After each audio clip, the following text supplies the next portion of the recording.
We're here with Will Hernandez, the director of the Valley Food Bank. Thank you for giving us the time today. My pleasure. We're going to spend a couple minutes chatting about what you do, why you're here, who you help, and then we're going to go take a tour of the facility here up here at the warehouse and see the magic as it happens. How long have you been in business as Valley Food Bank? Well, Mal, it would probably be natural for me to crack a little joke, tell you a little story, but in our limited time, I'd really like to give you some facts and just who we are, why we exist. The Food Bank is part of the Rescue Mission Alliance, an organization that has been serving the community for 40 years. The Food Bank started 12 years ago. This is our 12th year. We started here in the San Fernando Valley because the needs were great here in the San Fernando Valley. In the last 3 to 5 years, we've refined that focus based on a hunger study done by UCLA.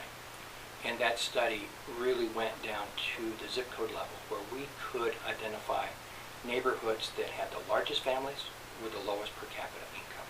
And we wanted to place resources there available to those that would be the most vulnerable, the ones that would really be struggling in this difficult economy.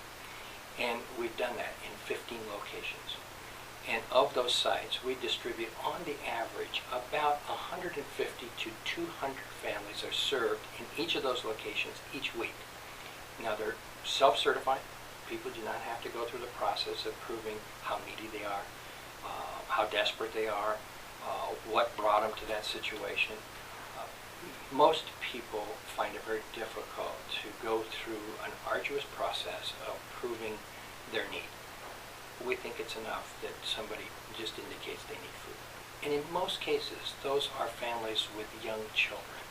And so we want to make sure that everybody that is in that circumstance can have access to nutritious food, not just dry goods, not just a loaf of bread. We want to make sure that they're served with fruits and vegetables and dairy and deli and all the things that you would put together to make a meal.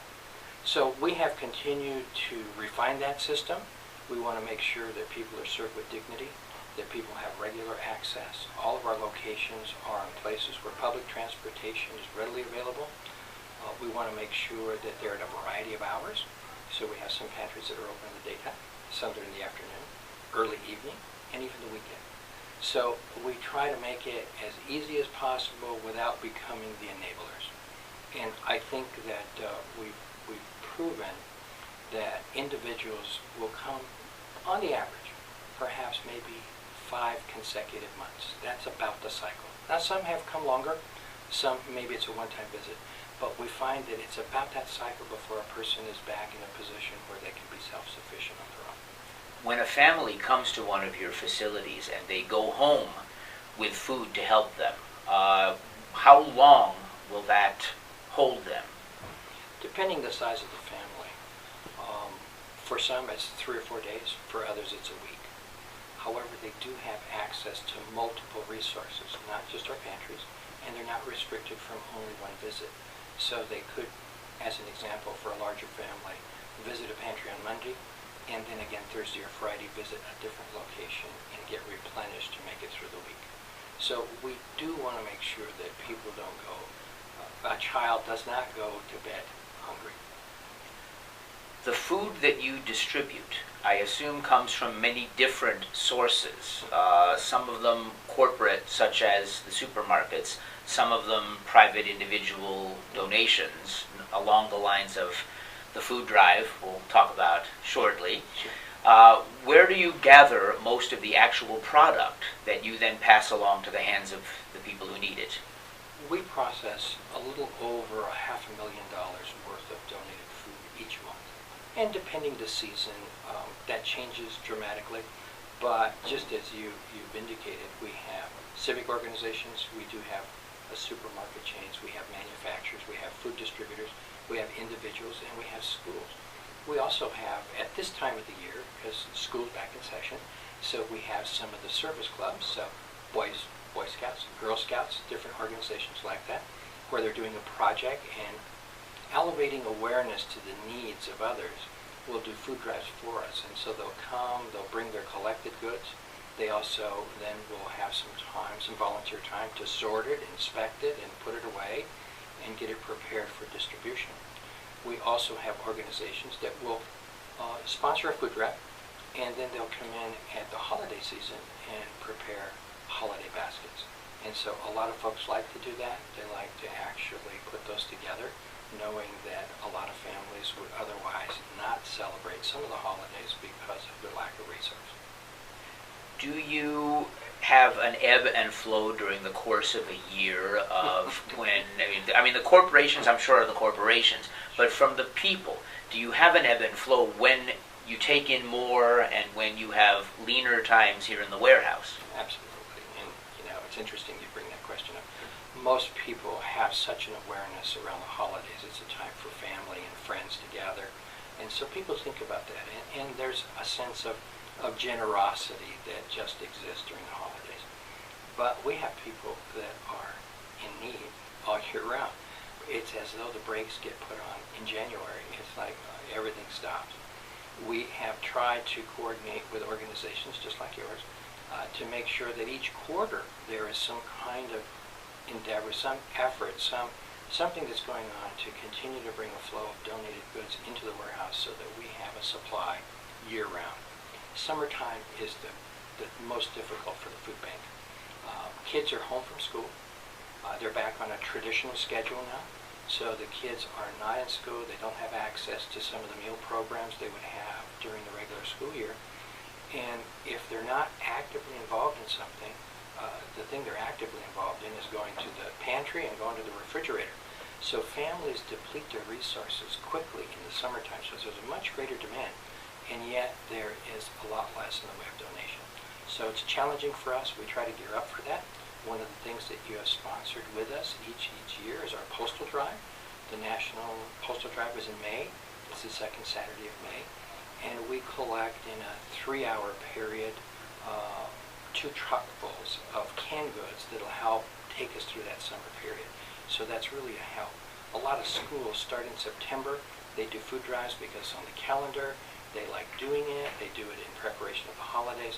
And some of those goods also are used as we move into the early part of the next year. It sounds like if we could get more schools to focus on the need of a school year-end food drive on campus, it would be fantastic. That might help. It sure would. That sounds like something Rotary clubs can do. Uh-oh, more projects. Sounds good to me. Sounds good. Sure. So you have the Postal Service Drive, which the National Letter Carriers Association is kind enough to do that. We've talked about this, and we'll be sure to link on our page this week to the video we took when we got to help you do that. We're just the muscle that day. We just get to unload the mail trucks and put them on your big truck. And we have some fun together. Yeah, we definitely do. And my tennis serve increases 5 miles an hour the following week each year. The bottom line to me is, how do we get the donations from the people that also raise the awareness that it's a problem? Because those donations, the National Letter Carriers are not raiding their own pantries, some do, and bringing in all that food. That's coming from the people along their routes and making it happen. That's why we do what we do with our new food drive, where we're asking the shoppers just to get one more item. But we want the public to be aware and be part of that. How much of your food intake that you then distribute seems to come from members of the public through these food drives, through an Interact Club or a Boys and Girls Club or a Rotary Club? About 25%. Now, there's also individuals that will come, they'll store it up, they'll stock it up, and they'll bring it by. We'll be more than happy in our daily travels to go by and pick it up. Now, we don't want to go for an individual can. Obviously, that wouldn't be an efficient use of our resources. But if it's within a regional location of where we're going to be traveling, we'd be more than happy to do that. We know that there's a lot of folks that have fruit trees and have vegetables, and they have an abundance of it. And they're, what am I going to do with it? I've already exhausted all my neighbors, all my relatives. I've taken it to work. I've given away all I can. We'd love to have it. That's stuff that we can take as well. People really enjoy having fresh fruits and vegetables. It's just a great way for people that had no idea that when they planted those 12 tomato plants that they were now going to be in the tomato growing business. So it's a great thing that we can take and use. And they get to the point where their friends say, if I see one more tomato coming in. Exactly. Well, this is phenomenal information while we're just sitting here, but I think we should transfer ourselves now and take a look at your warehouse facility and see how this all works, because I bet you don't spend your whole day sitting in the office. I rarely get to spend time at the desk. So one of the things, just so that you know, that we started here, we outgrew our location in North Hollywood. And that was a warehouse that we were occupying about 6,000 square feet. And we moved into a warehouse with 10,000 square feet. We have since expanded to 15,000 square feet. And it was never intended that we would have a big inventory. We've discussed this before. The food bank does not want to be in the inventory food business. We want to be in the distribution food business. And so the needs were so great. And the donations that we're now acquiring just require more warehouse space for us to turn it around. So we've expanded by adding the additional 5,000 square feet so that we can take on some of that capacity. Our greatest needs now are for expanding our refrigeration units, because we really talk about people serving nutritious food, and perishables are an important part of that. So that's one of our goals this year, is that we will raise funds so that we can expand our refrigeration and freezer unit, so that we can hold over some food for more distribution. We're also out there, we've got applications to a variety of organizations to get funding for a new refrigerated truck. We have 2 of those, and they got some miles on it. We have a truck that's over 200,000 miles on it. And all of us know that when you get a vehicle that has those kind of miles, they start to be a major repair problem. So we're trying to be in front of that before we have those major repairs, so we can actually replace it and move a truck to less demand and put the newer vehicle into higher demand. But all of those things, they also take capital. So in addition to food and food resources and the volunteers that we have 4 paid employees that process the donations that we have. In addition to that, we have a host of volunteers that without that labor, without that support day in and day out, we would not be able to process the food that we get. So we don't want to minimize. That's another way of giving, where people give up their time, just as your organization has done in a host of things. I mean, we did some things at the park, we've done some things at the store, we've done some things at the post office, and all of those things. And you guys have done stuff on your own, just raising awareness to those in the club who also run in different networks, where they have workplace and they have friends and associates and neighbors, where they can all spread the awareness of the needs. And it doesn't take a lot. A little from a lot is a lot of help for us. And so we're looking forward to this season. We know it's going to be a demanding one. We know that the holidays are going to be challenging this year, but we're very, very optimistic that the resources are going to be there. We'll work on making that happen. So let's go out to the warehouse. Let's go see where it is. Okay.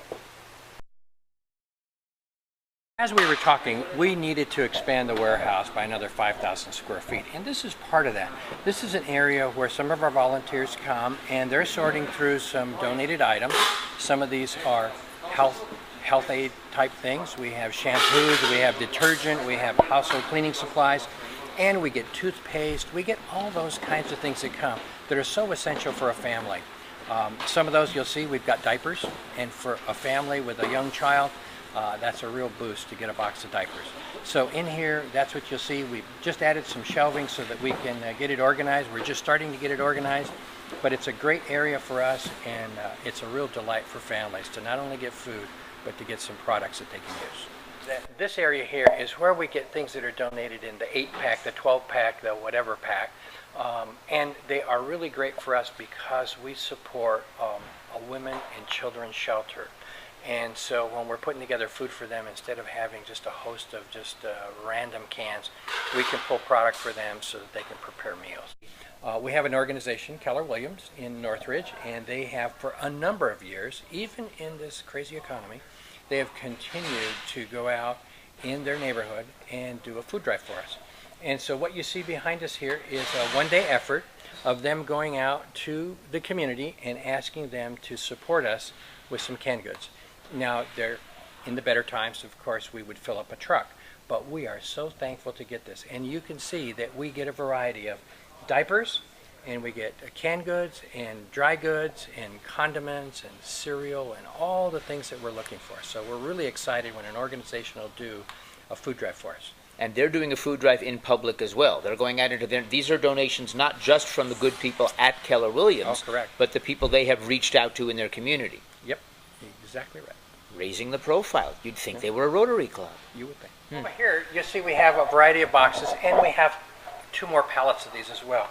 And so when organizations have an event, you'll see here that in Pasadena they did a half a marathon.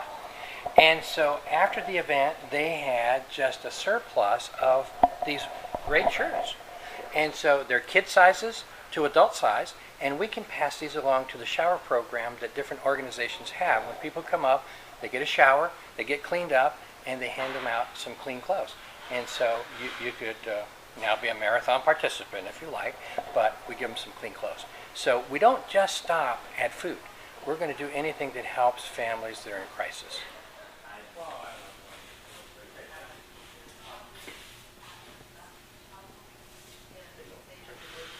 Typically, we get a lot of bread that comes in, and each of the stores donates bread and some local bakeries. The bread that you see here will be distributed today. It's just part of one delivery that we had this morning. We will have 10 times this amount before the day is out, and all this bread will be distributed, and it's perfect. It's for a family that wants to make sandwiches. It's for folks that otherwise don't have, it's a fill-in. It's used at some of the local shelters as well as they prepare meals. So bread is a great thing. Now, some of the breads we're getting now have no preservatives, so we have to be very, very mindful that that bread comes in and it goes out. We don't want to give people things that are moldy, things that are stale. And so it gets inspected coming, it gets inspected going. But we get plenty of it, and we're grateful for it. And this is pointing out what I think people might want to understand, that this is a daily operation by necessity. The food's coming in every day, it's going out every day. That's for sure. About how much do you think you're moving in and out? I don't know if you can put tons, don't make any sense in that, but how much comes in and out during the course of a normal day? You know, it all changes now. I wish I could say each day is unique to itself. We have some standing commitments that we pick up food. And then we have the spontaneous. The phone rings and somebody has a product and we'll go get it. Our 2 trucks are busy for 8 full hours, and they have the capacity of 8 pallets of food in each truck. And so that's about 16 pallets that are coming in and out maybe 2 or 3 times a day. It's a lot of food. Each of those pallets represent about 2,000 pounds. We do stress having nutritious food for families. But families in crisis, often the first thing that gets cut out of the budget is the treats.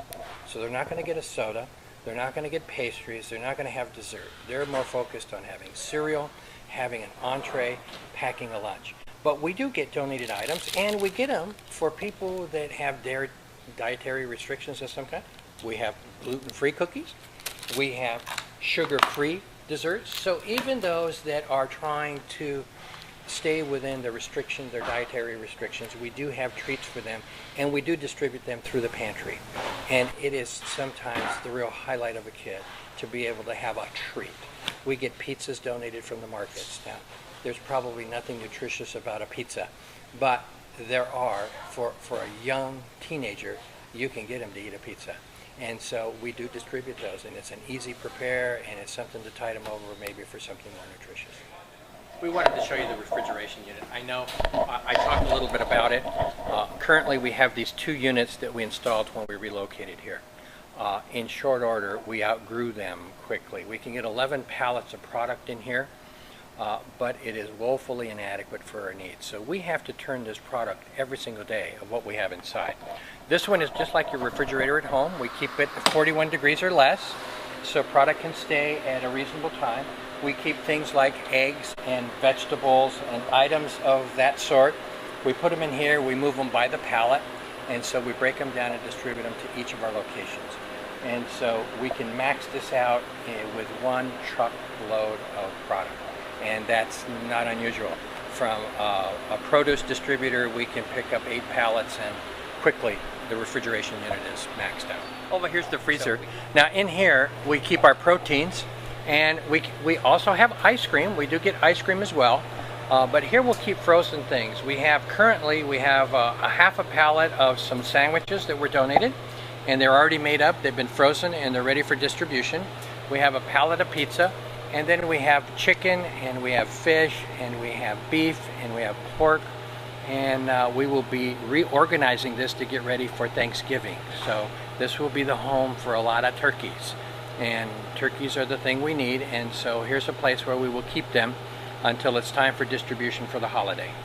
And this now feels like hockey season again, so Yes, this is a it good is. spot. It's a great spot, and people don't mind working in here when we're having this 100-degree weather, so everybody likes to come and work a little while. You can't get locked in the freezer, but you can't stay extended periods. So explain to me why we're both standing here crying right now, please. Well, here's a good example where we partner with other organizations here in the community. Children's Hunger Fund, that's right up the street from us, and we've partnered with them for, I guess, forever. We've got a truckload of onions, and knowing their distribution cycle and what they were going to do, they determined that they had 4 pallets of surplus onions, and so we picked up 4 pallets. We've already distributed 2 today. We will distribute these other 2 this afternoon, and so those will go back into the community for families to prepare meals. So this looks like the produce section. What do we got? Well, here is a good example we talked about with families that have multiple fruit trees in their yard, and so they did the hard part, was picking the oranges. We did the easy part, which was picking them up. And so we have these here, we've sorted them, we've put them together. These are ready to go out, and they can go to a family and they can get some fresh oranges that are a couple of days off the tree. So it's a great thing.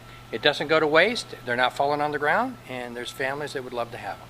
Do you ever have the opportunity to work with any surplus from the local farmers markets? We do. Since we operate Monday through Friday, some of the challenge is timing. So the ones during the week, we're glad to do that. At the end of their event, we come and we pick up the produce that they have. For the ones on the weekend, we're just not available to do that. It takes a lot of special effort for us to make resources available. But some is still better than none. Absolutely. Take it all. And I hear a truck arriving. We might have a chance to see what just came in this morning. We have trucks that are on the road continuously. They start at 7 in the morning and they're rolling throughout the morning. We adjust their schedule as we have calls. This is one that's coming off of a schedule run this morning. Made a stop at several grocery stores and picked up some product, and now we're going to unload the truck and get it ready for distribution. Okay?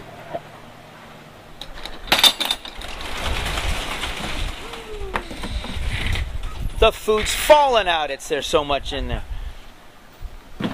So as you can see, we get a variety of things. We get fruits and vegetables, we have ready-made salads, we have dairy, we have bread in the back, and then the things in the boxes could either be dry goods or it could be some additional product from the deli that they put in a box. And so this is just ideal for our volunteers that come in this morning. They'll check it for serviceability, they'll check it for dates to make sure that it's good, and then out it'll go.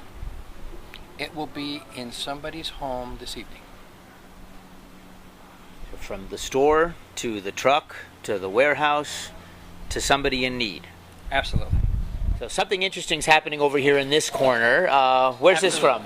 You know, everybody's always excited to see these green bins that come in. They are from the local Starbucks.